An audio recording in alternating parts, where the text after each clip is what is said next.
Alors on va démarrer l'utilisation donc du logiciel Junior Concept. Donc ce logiciel se divise déjà en 3 modules dès le départ. Donc une fois que j'ai lancé ici et que je tombe sur cette page d'accueil, j'ai déjà un choix à faire, donc à choisir le module parmi les trois sur lequel je vais travailler. Donc le premier consiste à créer des pièces, tout simplement, des pièces en 3D. Le deuxième consiste à, une fois que les pièces sont déjà créées dans le premier module, à les assembler entre elles. Donc des notions de lien dans l'espace, c'est un petit peu plus délicat. Ou la troisième option, troisième module, qui permet donc de réaliser une mise en plan, une projection de notre travail. Donc nous, on va surtout utiliser les deux premiers modules. On va commencer par le premier, donc je vais cliquer sur l'icône ici et je démarre. Et là, je me rends compte en fait qu'on a un gestionnaire de tâches, une zone toute blanche et mes différentes icônes. J'ai même ici des fenêtres, vous voyez, qui par défaut sont fermées. Donc si ça vous arrive, je vais vous montrer comment on peut y accéder pour les réouvrir. Donc déjà, on va les fermer. Donc esquisse, paramètres et volumique, on retient. Donc le premier travail à faire, c'est de rouvrir correctement ces fenêtres. Donc on va aller dans outils, dans options, personnaliser et sélectionner les boîtes à ouvrir. Et là on sélectionne tout simplement en appuyant sur la touche CTRL au clavier les boîtes qui nous intéressent. Donc on a esquisse, volumique, paramétrage et puis pourquoi pas visualisation. C'est les quatre principales qu'on utilise le plus souvent. On fait accepter et on a nos boîtes donc qui apparaissent. Je vous conseille dans un premier temps de les mettre plutôt sur la droite de l'écran, gêneront beaucoup moins. Ce sont des outils qu'on va utiliser très régulièrement. Voilà. Donc nos boîtes à outils sont prêtes à être utilisées. Notre gestionnaire de tâches va nous permettre de voir tout ce qu'on va faire sur la pièce. C'est ici qu'on viendra modifier les différents éléments. Donc dans un premier temps, on va essayer de suivre le tutoriel que je vous ai fait passer par l'intermédiaire du PDF là, que vous avez à disposition sur le serveur. On vous demande d'abord de créer tout simplement 4 lignes et créer une sorte de rectangle. Donc je vais venir dans les outils d'esquisse, puisque je vais commencer par faire une esquisse, et je vais choisir l'outil segment, et je vais créer 4 segments. Donc n'importe où, je crée un premier segment, je clique, je reclique, je tire, je clique, je reclique, je tire, j'essaye d'être en face, et je rejoins le dernier point. J'appuie sur la touche échappe pour me libérer. Donc j'ai créé mon rectangle, et l'étape suivante, on vous demande donc de mettre une distance très précise à ce rectangle, à savoir une longueur ici de 50 mm et une largeur ici de 8 mm. Le problème, il faudrait savoir déjà quelle est la longueur de départ. Alors, on va commencer par ajouter des cotations ou des cotes en cliquant ici sur cet outil. Je vais y arriver, voilà, il est là. Ils se ressemblent tous un petit peu. Donc l'outil cotation, voilà.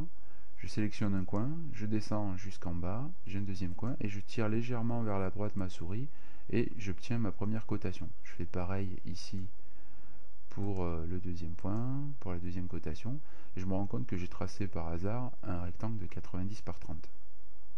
Or, je vous ai dit que nous, on voulait faire un rectangle de 50 par 8. Alors pour ça, on va utiliser ici l'outil changer la valeur de la cote. Je clique dessus et je clique ensuite sur le chiffre.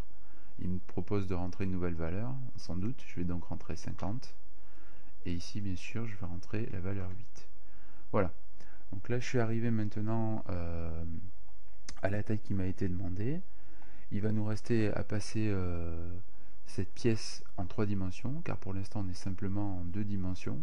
Si on veut s'en assurer, c'est simple, on va utiliser les outils de visualisation qui sont ici, dans toute cette boîte qui correspond à la visualisation, ou alors en raccourci rapide ici en haut de l'écran. Donc si je clique sur l'outil une fois, et puis je viens ici, je clique avec ma souris, bouton gauche, je maintiens enfoncé et je tourne.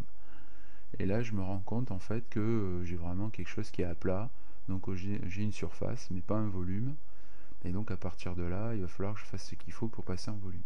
Donc pour revenir à la position de départ, qui était celle de tout à l'heure, vous avez ici quelque chose de très utile, donc une sorte de boîte en volume avec une face qui est repérée. Donc quand elle est devant, ça sera la vue de face, quand elle est derrière, la vue de derrière, la vue de dessus, etc. etc. Donc si je clique sur la vue de face, et bien comme vous le voyez, je reviens à vue de face comme tout à l'heure. Donc je vais maintenant passer en volume. Pour ça, on va utiliser une fonction dans les volumes, ici, volumique, qui est un petit peu spéciale. On appelle ça une extrusion. On appelle ça ajouter de la matière par extrusion de contour. Donc si je clique dessus ici, voilà, la première chose qu'il va falloir que je fasse, c'est remplir ici la longueur, enfin le volume demandé. Voilà, et dans notre cas aujourd'hui, le volume demandé, il va falloir le fixer à 60 mm d'épaisseur. Donc je fixe 60, j'appuie sur la touche entrée pour valider, et puis ensuite il faut que je vienne sur ma pièce ici, et je clique, attention, attention, ne pas se tromper, avec le bouton droit de la souris et pas le gauche, le droit. Donc je clique, on regarde, on dirait qu'il ne s'est rien passé à part la disparition des cotations, mais ce n'est pas le cas, il s'est vraiment passé quelque chose, on va le voir d'ailleurs. Ici on voit qu'on a créé une première extrusion, notre premier volume ici, qui n'y était pas tout à l'heure, et au passage on remarque qu'on l'a créé dans le plan numéro 1. Alors vérifions si notre travail a fonctionné, j'utilise des outils volumiques, donc celui-là, la dynamique, toujours le même en fait, hein. Je clique avec le bouton gauche de la souris et je tourne dans tous les sens, et effectivement, je me rends compte qu'on n'est plus sur une pièce en 2D, mais bien sur ma première pièce en 3D. Voilà, j'ai bien créé ma première pièce en 3D. Ensuite, je vais faire une deuxième partie de travail dans l'exercice. Donc là, on revient sur la vue de face, là, la vue de gauche, la vue de droite, etc., etc. Donc nous, on va essayer de se mettre en vue de droite. Ce qu'on peut faire aussi, vous voyez, puisque là, on voit plus très bien le volume, on peut changer sa couleur. Alors pour changer sa couleur, on vient sur la pièce qu'on a créée ici dans le gestionnaire de construction, on fait bouton droit, on va dans les propriétés, et là on choisit la couleur que l'on souhaite. Donc là, si on voit pas assez bien, on peut mettre une couleur un petit peu différente, un gris foncé par exemple. Voilà. Donc là, on revérifie notre pièce, là on la voit bien, elle est bien positionnée, toujours, je la remets comme il faut, cette fois en vue de gauche, en vue de droite, pardon, je vous ai dit, hein. Voilà, on se met en vue de droite. Alors, à l'intérieur maintenant de cette pièce, on va essayer de créer un cercle à une certaine distance bien précise. Je vous disais, on va devoir faire un trou dans cette pièce à un endroit très précis. Donc pour ce faire, on va commencer par utiliser ici l'outil correspondant au perçage d'un trou. Donc ici, percer un trou dans la face courante, donc je clique dessus. Et du moment que j'ai cliqué dessus, j'ai une sorte de double croix là, dans les deux axes que je peux positionner. Seulement voilà, j'ai un problème ici. Il faut, si je veux faire un trou dans cette face, si j'essaie de cliquer avec ma souris, je me rends compte que rien n'est possible. J'ai donc un problème. Tout simplement, ce problème vient ici du fait que j'ai commencé à créer ma pièce ici sur la face que l'on voit ici en bleu, en tout petit là, quand je passe dessus. Donc qui était ici là, sur le plan 1, et maintenant le problème c'est que je vais travailler sur un autre plan de construction, qui est celui-ci. Donc je n'ai pas encore expliqué à l'ordinateur en fait qu'il y a un autre plan sur lequel je dois travailler. Ici, vous voyez, quand j'ai travaillé sur la première face, ici j'ai ce plan qui est associé. Il faudrait, pour que je puisse travailler sur cette face, que j'ai un autre plan sur cette face-là cette fois. Donc ce que je vais essayer de faire en premier. Donc je sélectionne, je double-clique d'abord sur la face, pardon, je clique sur la face ici, voilà. On se rend compte qu'il y a un petit cadre vert très très fin qui l'entoure. Donc ça veut dire que la face est sélectionnée. Et ensuite je vais venir ici dans créer un plan de construction. Je clique dessus une fois et je reclique sur ma face. Et là il y a un autre plan qui est apparu. Donc je contrôle ici en déplaçant en 3D et je me rends compte qu'effectivement au début j'avais le premier plan attenant à cette face et maintenant j'en ai un autre pour la nouvelle face. Donc je vais pouvoir faire ce que je veux.